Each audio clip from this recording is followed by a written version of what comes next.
स्वागत है मेरे प्यारे मित्रों। तो फिर अभी हम फैन और वाई की कहानी को आगे बढ़ाते हैं और आज की शुरुआत होती है वहीं से ही जहां वाई बहुत ही गुस्से में फैन से नान के बारे में पूछ रहा होता है कि फैन भैया क्या ये बच्चा आपका है। हम फैन को देखते हैं। फैन वाई को देखकर मन ही मन सोच रहा होता है, अरे मैं कैसे भूल गया। मैं नान को लेकर इतना परेशान हो गया था कि मैं वाई को नान के बारे में बताना भूल गया और अभी वाई को देखकर ऐसा लग रहा है कि वाई बिल्कुल भी खुश नहीं है। उसके बाद फैन वाई से कहता है, वाई मुझे माफ कर दो। मुझे पता है कि अभी तुम्हारे मन में बहुत सारी बातें चल रहा होगा। वाई तुम मेरा इधर ही इंतजार करो, मैं नान को उसके कमरे में रख कर आता हूँ। उसके बाद मैं तुम्हें नान की बारे में सारी बातें बताता हूँ। हम दूसरी तरफ वाई को देखते हैं जो फिलहाल कुछ भी बात सुनने के लिए तैयार नहीं है। वाई तब गुस्से में नान की ओर देखता है और फैन से दोबारा पूछता है, फैन भैया क्या ये बच्चा आपका है या फिर नहीं। फैन वाई की आंखों की ओर देखता है और नान को कस के अपने गले से पकड़ लेता है और मन ही मन कहता है कि वाई तुम ऐसा क्यों कर रहे हो। दूसरी तरफ वाई जिसके मन में बहुत सारी बातें चल रहा होता है। वाई तब मन में सोच रहा था क्या फैन शादीशुदा है, पर उन्होंने तो कहा था कि वो शादीशुदा नहीं है। तो क्या फैन का बाहर किसी के साथ चक्कर चल रहा है और ये बच्चा उस औरत का और फैन का हो, या फिर कहीं फैन शादीशुदा थे और अभी उनकी पत्नी इस दुनिया में नहीं रही और ये बच्चा उन दोनों का हो। खैर जो भी हो, पर बात तो यही है ना कि ये बच्चा फैन का है। तो फिर अब मेरा क्या होगा, मैं फैन के लिए क्या लगता हूँ। तब वाई ये सारी बातें सोच रहा होता है। उसी वक्त नान अपने डैड के गोद से उतरकर वाई के पास आता है और वाई का कोट पकड़ के खींचने लगता है, जिससे वाई चौंक जाता है। तब वाई बहुत ही कोल्डली नान की ओर देखता है। नान जो है एक छोटा सा बच्चा। नान मुस्कुराते हुए वाई से कहता है, हेलो सुंदर भैया, आप तो बहुत ही सुंदर हो, बिल्कुल मेरे डैड की तरह, पर मेरे डैड ज्यादा सुंदर है। और सुंदर भैया आपका नाम क्या है। हाँ मेरा नाम तो नान है। तब नान भी समझ जाता है कि वाई उसकी ओर कोल्डली देख रहा है। तब नान कहता है कि सुंदर भैया अगर आपको अपना नाम नहीं बताना तो कोई बात नहीं, पर सुंदर भैया क्या आप नान के साथ खेलोगे।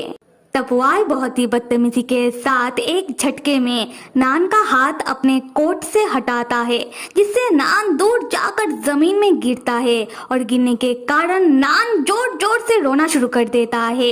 ये देखकर फैन दौड़ता हुआ नान के पास आता है। नान जोर जोर से रोते हुए फैन से कहता है कि डैड मुझे चोट लग गया, मेरे पैरों में दर्द कर रहा है। डैड सुंदर भैया ने मुझे गिरा क्यों दिया। फैन परेशान होता हुआ नान से पूछता है कि क्या तुम्हारे पैरों में चोट लग गया, मुझे दिखाओ कि तुम्हें कहाँ दर्द हो रहा है। और कोई बात नहीं नान, तुम्हारे डैड तुम्हारे पास है ना, तो तुम्हारा दर्द जल्द ही चला जाएगा। उसके बाद फैन नान को जैसे तैसे कर कर समझा बुझा कर चुप करवाता है और नान को उठाकर खड़ा करता है। फिर फैन वाई से कहता है, वाई ये क्या था। हाँ तुम्हारे कारण नान को चोट लग गया। वाई इधर आओ, आकर नान से माफी मांगो। वाई तब गुस्से में फैन के पास आता है और फैन से कहता है कि मैं क्या करता। हाँ आपको तो पता है ना कि मुझे दूसरे लोगों का छूना पसंद नहीं। फैन कहता है कि वाई नान ऐसा ही है। नान जब भी कोई सुंदर इंसान देखता है वो जाकर उन लोगों का कपड़ा पकड़ के झूल जाता है, क्योंकि उसे सुंदर लोगों के साथ दोस्ती करना पसंद है। पर तुम्हें नान के साथ ऐसा नहीं करना चाहिए था। और सबसे जरूरी बात कि नान एक छोटा बच्चा है। वाई तब फैन के ऊपर चिल्लाता हुआ कहता है कि पर मेरे लिए ये बच्चा एक अजनबी है और मैं इससे नफरत करता हूँ। ये सुनकर फैन चौंक कर वाई की ओर घूरने लगता है और दूसरी तरफ नान ये सुनकर वो तो जोर जोर से रोना शुरू कर देता है। नान रोते हुए कहता है कि डैड सुंदर भैया ने क्या कहा कि वो मुझसे नफरत करते हैं। डैड नान क्या अच्छा बच्चा नहीं है। फैन फिर से नान को समझाने लगता है। फैन कहता है कि नान तुम रोना बंद करो। नान तुम्हारे सुंदर भैया ऐसे ही सबके ऊपर गुस्सा करते रहते हैं, तो तुम उनकी बातों को सीरियसली मत लो। नान तो एक अच्छा बच्चा है। नान कितना समझदार और कितना प्यारा बच्चा है। नान से कैसे कोई नफरत कर सकता है।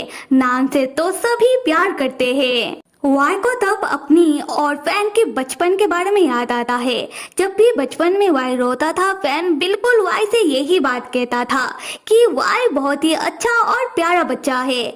वाई से कैसे कोई नफरत कर सकता है।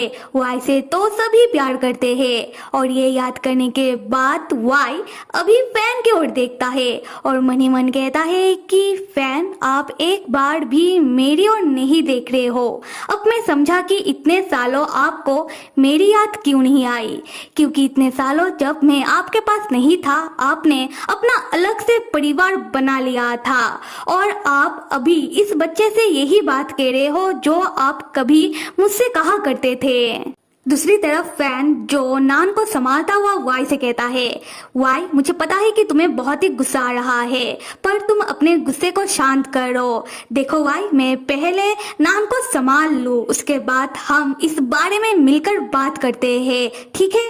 हम वाई को देखते हैं जो गुस्से में कांप रहा होता है। उसके बाद वाई गुस्से में फैन के घर से बाहर निकल जाता है। फैन तब पीछे से वाई को पुकारने लगता है कि वाई, तुम कहाँ जा रहे हो? हाँ। वाई तब कोई जवाब नहीं देता और चला जाता है और हम देखते हैं कि फैन भी वाई को नहीं रोकता, बल्कि तब जाने देता है, क्योंकि फैन के लिए नान और वाई दोनों को एक साथ संभालना मुश्किल हो रहा था। खैर, वाई जाने के बाद नान फैन से कहता है कि डैड, गलती मेरा ही है। मुझे ऐसे सुंदर भैया का कोट पकड़ के खींचना नहीं चाहिए था। मेरे वजह से उन्हें गुस्सा आ गया और वैसे भी सुंदर भैया बहुत ही दुखी लग रहे थे। डैड, क्या वो घर वापस आएंगे? फैन तब नान को समझाने के लिए कहने लगता है कि नान, मेरा बात सुनो। देखो, तुम्हारे सुंदर भैया गुस्से में इसलिए है क्योंकि उन्हें होमवर्क मिला था जो वो मेरे वजह से कर नहीं पाए, क्योंकि उन्हें मेरे साथ यहाँ जाना पड़ा। और तुम्हारे सुंदर भैया को डर है कि अभी वापस जाने के बाद कहीं उनका टीचर उन्हें डांटने ना लग जाए, इसलिए तुम्हारे सुंदर भैया हमारे ऊपर थोड़ा गुस्सा कर रहे हैं। मासूम सा नान कहता है कि ओ, ऐसी बात है, पर सुंदर भैया को देखकर लग रहा था कि वो अभी ही रोना शुरू कर देंगे। फैन मुस्कुराते हुए नान से कहता है कि नान, देखो, तुम खुद को मत दोषो, तुम्हारा दोष नहीं है और ना ही तुम्हारे सुंदर भैया कोई बुरे आदमी है, वो भी बहुत ही अच्छे लड़के हैं। नान कहता है कि डैड, मैं समझ गया, सुंदर भैया भी बिल्कुल आपकी तरह ही सुंदर है ना। उसके बाद नान हंसता हुआ फैन से कहता है कि डैड, आप बाद में सुंदर भैया को समझा देना कि वो अकेले नहीं है। उसी वक्त वाई घर वापस चला आता है। वाई का आवाज सुनकर फैन घबरा जाता है और वाई की ओर देखकर हिचकिचाते हुए कहता है कि वाई, तुम वापस क्यों? मतलब वाई, तुम वापस आ गए? वाई फैन को कोई जवाब नहीं देता, बल्कि नान के ओर घूरता हुआ नान के पास आने लगता है, जिससे नान भी वाई से घबरा जाता है और अपने डैड का पेट नान कस के पकड़ लेता है। वाई जैसे ही नान के पास आकर नान के पास बैठता है, नान घबरा कर अपना दोनों आंखें बंद कर लेता है और हम क्या देखते हैं कि वाई शर्माता हुआ नान को टॉय गन गिफ्ट करता है और नान से कहता है कि छोटे बच्चे, अगर तुम्हें ये खिलौना पसंद है तो ये तुम रख लो। नान तब अपनी दोनों आंखें खोलकर खिलौने को देखने लगता है और दूसरी तरफ फैन जो खुश होता हुआ वाई से कहता है कि वाई। तो फिर मेरे मित्रों, अब तो ऐसा लग रहा है कि वाई ने शायद तय कर लिया है कि नान का सौतेला मॉम यानी कि पापा बनने का। तो फिर देखते हैं कि आने वाले भाग में क्या होता है। Till then stay with me and see you.